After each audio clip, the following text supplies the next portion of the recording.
Hello, welcome back to the Single Malt Review for day 9 of our uncharted trek through the wilds of Flavour Country. Dave's on the odds, I'm on the evens, so I guess that means it's Dave's turn in the hat.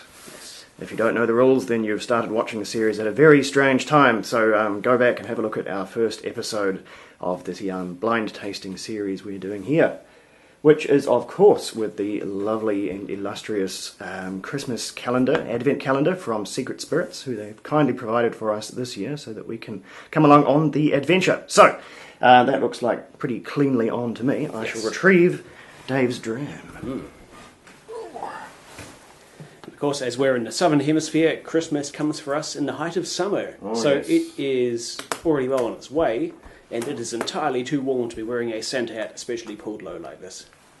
So we'll get that over and done with very quickly. Now I'm going to need the official removal tool here. Okay.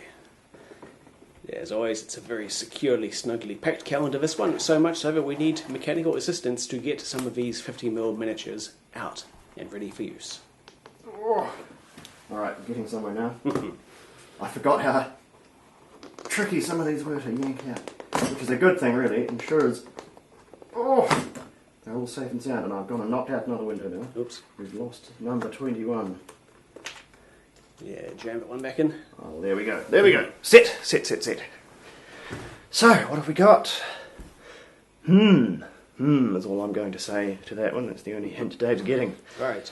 What's the strength on this one? Okay then, this should be fairly obvious, at least the strength, because it's Considering how hot and humid it is today, I'm expecting a lot of vapours too, which may well give away some clues as we quite. There is going to be heady whiskey. vapours at the very least. So here we are, and I'm going to start your time. And I think I'm also going to extend the power taste by 1 minute, because we were really struggling last time. 2 minutes, that was just cruel and unusual. So, into the tankard of obfuscation, and your time begins. Alrighty. Let's see how he does. Ooh. I'm getting a strong Highlands vibe just off that nose. Yeah, you know, There's a lot of sherry. I might have talked an aspect of this up a little bit, because that's really quite a gentle nose, I think. Right.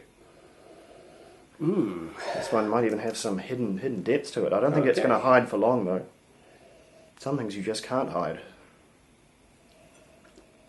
What are we getting? Oh, that's different. That has immediately gone in quite fiery, quite sharp. It's I'm thinking there's some sherry there, possibly some older sherry, maybe some refill. Quite a little bit possibly, splash quite of water possibly. if you want to add what you deem a sensible amount of water based on dose strength. you up. Thank you. And myself. Yes, I somewhat agree on the Highland characteristics. Here we are. There's. What are we getting peat-wise? I'm not detecting much, if any, No, because neither there's am I. quite a strong alcohol heat there, which would possibly have overwhelmed any mild peating. But now that there's some water, I'm going to have another go and see what I detect. That's bringing out some gentler stewed fruit notes, a little bit of just a hint of tinned veg, which is for me a bit more of a Speyside character. Obviously, Speyside, Highland, fairly interchangeable. But let's have a try. Now, let me know if you think it still wants more water, because it might. No, I think this is just right. We'll call this halfway. Oh, man. You know, I feel confident in making a guess of a distillery. I mean, I could be wrong. Of course, there's obviously so much variety. Well, let's lock in the two other points on your way towards the distillery. What are we thinking spirit-wise? Oh, this is a single malt. Okay. I'm fairly sure, and my mind wants to think this is a Glenglassaugh. Glenglassaugh.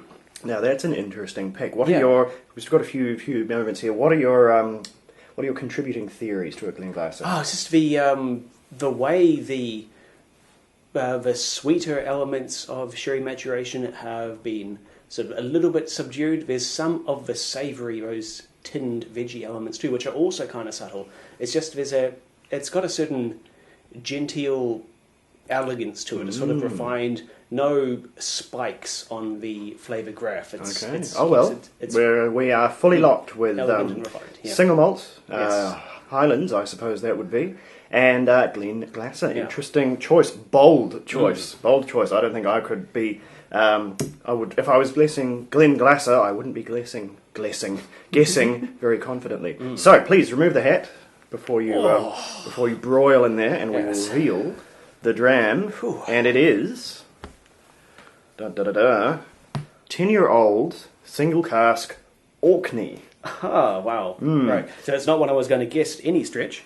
So that's a bit of a curly one. So technically an island malt. Orkney, obviously there is no Orkney distillery. That's going to be either Highland Park or Scotia.